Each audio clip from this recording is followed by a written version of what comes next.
To other stories now, the Independent National Electoral Commission, INEC, says it has registered a total of 4.4 million new voters at the end of the third phase of the continuous voters registration, which ended today. Although over 7 million registrants participated, only 4 million voters completed the process. The registration, which began in June last year, has now been suspended to allow for the display of claims and objections. However, the final phase of the continuous voters registration will begin from April 11th and end on June 30th.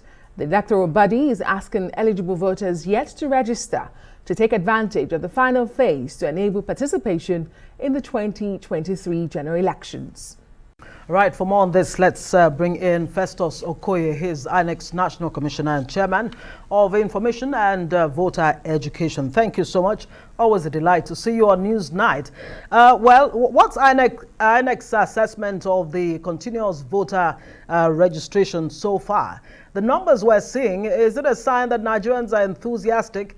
And maybe you also want to tell us about, the challenges that you are facing as you prepare for the 2023 general election. Well, it shows that Nigerians are really enthusiastic about registering and getting their permanent voters' cards. You can see that prior to this particular period, the Commission only devolved the voters' registration exercise to the state offices and local government offices nationwide. But on the 8th day of March 2022, the Commission rolled out to the 8,809 registration areas on a rotational basis.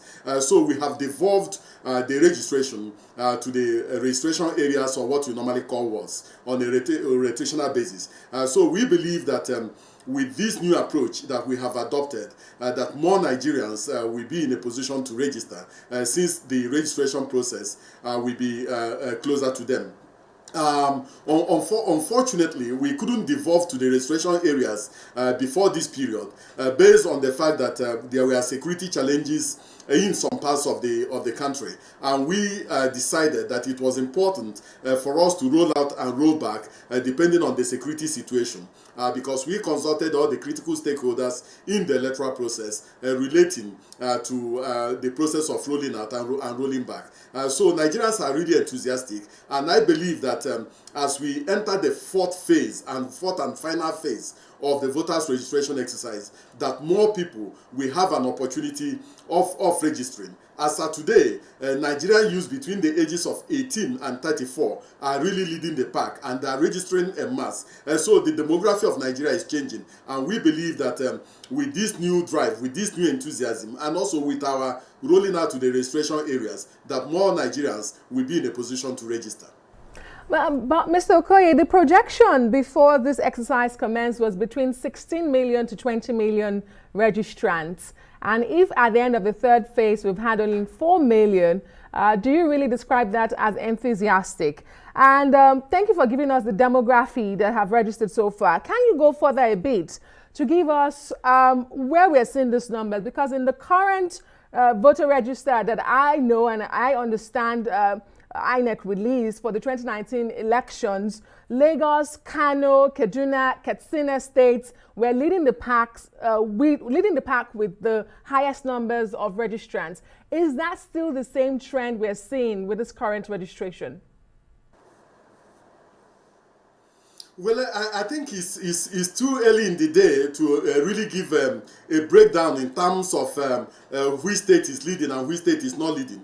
This is because in some states, the number of persons who are doing physical registration surpasses the number that are doing online, and in some states, those who prefer the online pre-registration exercise are more than those who are doing the physical registration. So I really think that it is at the end of the fourth quarter, after this rotation exercise, we are going to have a complete picture, or a very, very good picture of the level of registration across the federation. But as at now, the figure keeps on fluctuating.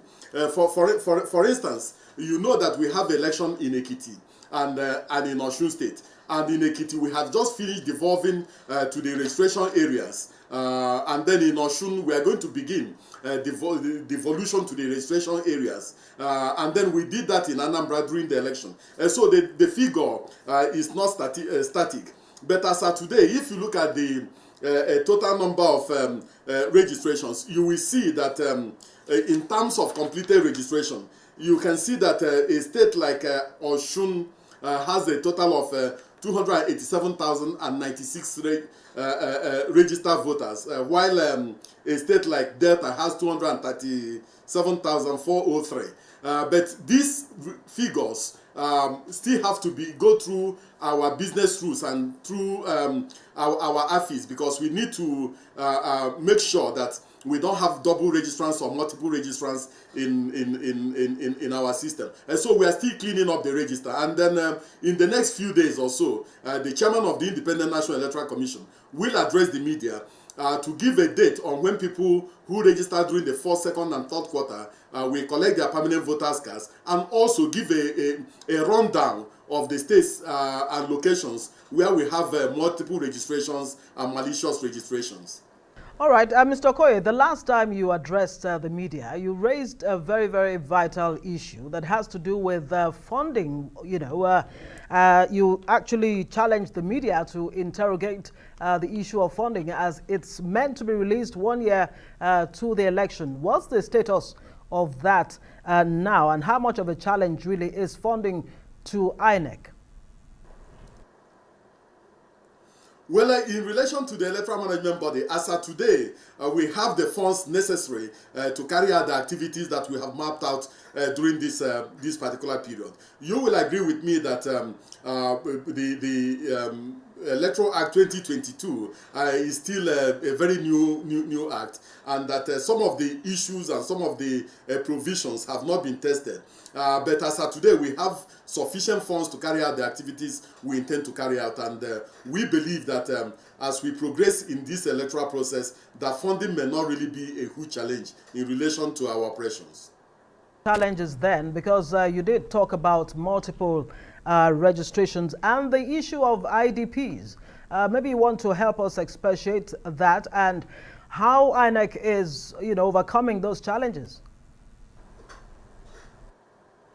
Well, in relation to multiple registrations, I really don't want to hazard a guess as to why people are engaged in multiple registration.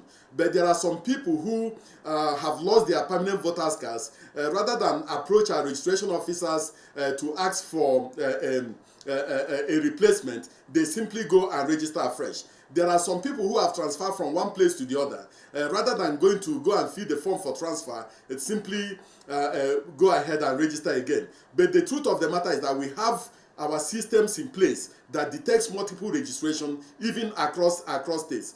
So we are making very serious efforts, and we are accelerating our civic and voter education to get people to do the right thing and not engage in multiple registration. For IDPs, the Commission will register IDPs in their camps. For those who have lost their cards, we are going to print new cards for them.